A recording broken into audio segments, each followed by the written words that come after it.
The Community Land Trust is a group of societies, and we're registered in BC under the Societies Act. So we are a nonprofit.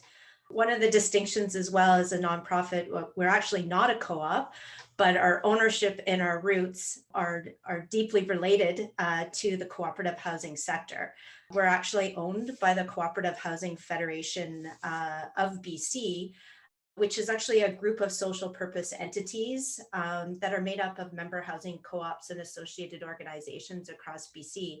They not only own the Community Land Trust, but also own Coho Property Management Services Society that delivers management services to housing co-ops across the province. And CHFBC actually incorporated the Community Land Trust as a model for cooperative housing back in 1993, but it was a very passive approach where it was just kind of looking to accept gifted lands and or buildings into a land trust to preserve that housing in perpetuity. It pretty much sat dormant for about 10 years until it accepted 6 properties. And what I refer to as more kind of an absentee landlord-tenant relationship. And it wasn't until probably around 2012 and 2013 where the Cooperative Housing Federation of BC was really kind of looking at a significant kind of gap in the growth of housing co-ops here in British Columbia, and trying to look how to leverage land assets to kind of build a growth vehicle for cooperative housing.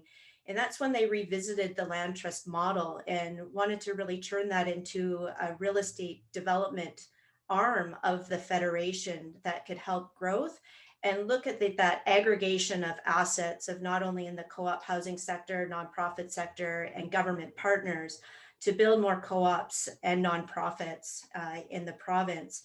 So in 2015 is where the Community Land Trust and our group of societies really kind of started to take form in a reorganization and hiring strategy and capacity building role, where we're kind of now landed where we're a nonprofit social real estate developer whose mission is to create, preserve, and steward permanently affordable homes and mixed income communities across BC. And we've been able to kind of focus our growth, the majority with cooperative housing. We've kind of grown from about 500 homes in the past 5 years to about 1,200 homes here in BC, with the majority focused on cooperative housing, and really in infant stages of growth and attracting, like I said, investment for land assets within the sector or through government partners, with another 1,600 homes that are in the development or construction or about to start construction for the delivery of those homes in the next 2 to 3 years. I mean, like I said, we're in a significant kind of growth stage, and we're starting to now actually see those rewards come in. And this past year, our fiscal year is July 31st. So when I say past year, that's kind of from August to July. We've just added 328 new co-op homes this past year and 62 nonprofit homes as well. We do have a portion of our portfolio that is nonprofit, mainly recognizing that there needs to be a wider base of housing, especially when we're looking at municipal or government land investments, that their priorities may want to focus on different types of tenure. So the land trust model is a tool to be able to deliver on that. We're also excited where we've actually started construction, or will be starting construction in the next couple of months for an additional just over 400 co-op homes and 220 nonprofit homes with a focus on Indigenous communities. One of our operational focuses this past year has really been on community engagement, because as we've got quite an influx of new homes and communities and co-op partners coming on board, we've actually had to take a step back and realize that it's not just about building the assets, it's about building those relationships to manage those assets, and what those relationships mean when we talk about a portfolio and how we all interact, whether that be annual budgets, future reserves for capital replacements or reinvestment, so that we have a sustainable growth model. So very similar to what Daniel was talking about, is that engagement of the people and how you actually manage those assets from a broader base rather than just a few select people making decisions based on one property at a time, about creating those linkages of how you're all trying to move forward with the common objective for growing co-op housing. We actually have legal relationships with housing co-ops, and those housing co-ops have then their relationship with their members. The community land trust holds all of the equity, meaning the land and the assets. And then we have leases with housing cooperatives who then have the relationship with the members. And those members may have to pay a nominal share purchase to be part of that co-op, which would be similar in a rental market, about like a deposit. And those range in our portfolio anywhere from about 1,500 a month up to about, I think the highest that we're looking at now with some new projects coming on board is about 3,000 for some of the larger homes. So when we look at how, and I talked about earlier about that importance of, if all of the equity and the assets is held within the land trust, but we have all these partnerships that some of them have invested their land by transferring the land into the land trust for promises of the CLT for massive rehabilitation or redevelopment, or we've built brand new housing co-op communities as well, is that, there's only one source of revenue that needs to support these assets, and that comes from the people that are living there. Therefore, our relationship and how we work together needs to be collaborative. So although the legal holding of all the assets is in the land trust, we do have to work together with our housing co-op partners to establish those annual budgets and where those reserves are and what is the future planning for growth, and making sure that all the individual housing co-ops and properties understand the bigger picture of growth, which comes with challenge as well, because historically the housing co-op sector in BC has been very isolated to one property and one co-op, and not looking collectively as a cooperative amongst cooperatives. So the CLT is kind of the federation's way to kind of link that together with assets, and how to get people to kind of think on a broader level for growth. So that is one of the things that we're marching forward off, and drawing those links together to make sure that our housing co-op partners, although from a legal perspective may not have the ultimate decision making, but they are influencing and helping those decisions as well, of what not only impacts their individual housing co-op, but the impacts across the entire portfolio. And we are able to pool reserves and resources, whether it be management, group buying, and expertise and capacity, that there are efficiencies and economies of scale, so that as we build and we develop those economies of scale, that we can put that right back into the housing, and whether that be not just replacing things as they become, the life cycle comes up for renewal, but also how to enhance the physical assets as well, and increase affordability too, because the affordability levels that we're able to achieve right at the very beginning is more along the cost recovery. So it's not as deep as some of the older housing co-ops that have been operating for 30 years. And we get a lot of criticism for that. But our goals are that, over time, that this housing will become more affordable. So a lot of our housing is probably geared towards 80 to 90% of market. So we are below the market in BC or the Vancouver area, but it will only kind of increase over time as we're able to generate those better economies of scale and leveraging the assets on the portfolio. Maybe I'll start with the mission, because of its origins. We really, as I explained earlier, really started with its mission to just acquire and preserve.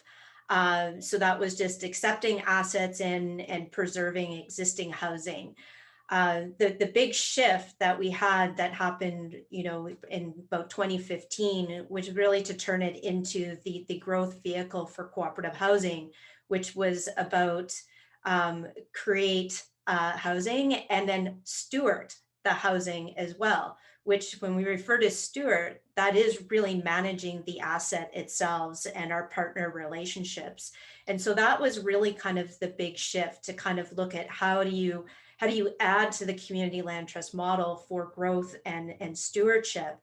And then looking at the co-op housing sector in BC and that disaggregation of the assets and how to pool so that you can use those assets to attract growth and investment. But what you're seeing is that the model and the capacity and that we're building is attracting those assets, like so municipal land partners or existing housing co-ops. They're investing their assets and transferring them into the community land trust so that we can get new housing units to the market and people that desperately need housing in BC. We also have what we have been able to, when I talk about land transfers in, we do have an older housing co-op that was transferred in to the community land trust. And we did go through a comprehensive rehabilitation of about $5.5 million into 94 homes. That little asset itself, when you kind of just look at it on a small scale and what you would be able to do on a larger scale with the portfolio, that one small little property of 94 homes, we were actually able to leverage the operating stream from there to increase our borrowing power of approximately 2.5 million. That 2.5 million brought in working capital equity that is very much needed in British Columbia to put forward a growth agenda for new housing. It takes a lot of money to get a project through municipal approvals, designing them until we get to that point for construction financing. So that one little property is what has been able to deliver this growth pipeline, or not solely, but it is part of the working capital that is needed for these 1,600 homes that we have under construction and development. So you can see how one small property, and then as the portfolio gets bigger, of how you're going to be able to access additional equity, being working capital, to build more or reinvest into the portfolio for initiatives, whether it be community enhancement, building enhancements, improvements, replacement, etc. So why was this strategy kind of chosen is, the Cooperative Housing Federation of BC just saw a complete stop of growth of co-op housing, from the early 1990s. And realized that most of the cooperative housing was built through past government programs. So instead of relying on senior governments to actually grow the co-op housing sector, how to take control of that themselves and build that growth model, and turning it not just to acquire and preserve, but create and steward. So that's why that strategy was chosen. And our mission, since kind of about 2015 has been pretty stable by adding that create and steward component into it. But our business plan will probably continually shift because growth equals change. And the two will go hand in hand. So like I said, we're at the infant stages of a really growth spurt. And then our next kind of phase will be completing what our promise is for these 1,600 homes to bring them on board. And then re-looking at a sustainable growth model moving forward and utilizing the portfolio, the assets that we have built up, and to continually build into that pipeline, but also strategically look at it as well. Not every opportunity is appropriate for the land trust, and we're not appropriate for every partner that's looking for growth either. But we need to kind of explore those opportunities to see if our mission's aligned and that we can deliver on each other's objectives. So that's when I talk about, moving forward, once we can deliver on our current development plans, that we'll be looking at more long range growth sustainability of not just the existing portfolio, but attracting new investments and assets. When funders look at building new housing co-ops, they look at the community land trust that's supported by a federation of housing co-ops that, from a risk perspective, we're with paid staff that are there to manage the development process, the finances, and the asset management. They're willing to lend into that. part of that lending program includes what we refer to as pre-development funding, which is the working capital to get some of these projects off the ground. So Van City, which is a credit union and a co-op, has been instrumental in seed funding for the Community Land Trust for our capacity building, but has also been instrumental with some of the acquisitions of distressed assets that we've, when I talked about being able to leverage that for additional funding for working capital, that has helped to be able to facilitate that as well, because we're part of their mission as well, and what we're trying to deliver. Each project has to be looked at individually. I mean, you don't, if those are familiar with financing terms like debt to service ratios, you need to find balance as well, and understand your asset with its affordability needs. So like, where do the rents or housing charges need to be, but also making sure that that building and asset can function not only in the short term, but in the long term. And then kind of looking at like, where is its debt to service ratio? Does it have no debt, or does it have minimal debt? Can we borrow a little bit more? And you know, and how do you leverage that and then port it over into like the CLT group to be utilized across the properties? The other aspect that we look at in BC, when we look at investors coming in, especially on brand new properties, to isolate risk, especially on brand new developments. Like, our new developments are quite large. We're talking ranging from 50 million to 150 million to deliver on one building. And that's not including land, that's just the actual hard costs. So there's a lot of risk that kind of goes into there, and then looking at the other assets within the portfolio and what is their risk factor. So we've actually been able to kind of take something from the private sector where they use numbered companies, but we create individual nonprofit societies that somewhat provide a level when projects are in their most risk stage of development and construction, before there's any revenue and people living in there. But the risk is that somebody is only financing that one property, and it's isolated from the rest of the portfolio. As we mature and get out of those risk stages, and the projects become more stabilized, which is probably a brand new building might not become stabilized, at least for a decade, till you get past your kind of first term of your debt servicing, and you stabilize out a bit about kind of how does the building functioning, you know, and holding up. Then you can start to consolidate those a little bit more. But we've used these individual nonprofit societies to isolate risk for investors and funders, and then really kind of manage, you know, we've only had the one property that we've been able to leverage for additional debt. So, and we didn't maximize what we could. We used a conservative approach, knowing that we still had lots of flexibility if there was all of a sudden, just say, a catastrophic roof failure on that property, that we were sufficiently funded to still manage that asset, even though we had leveraged its borrowing power for other projects.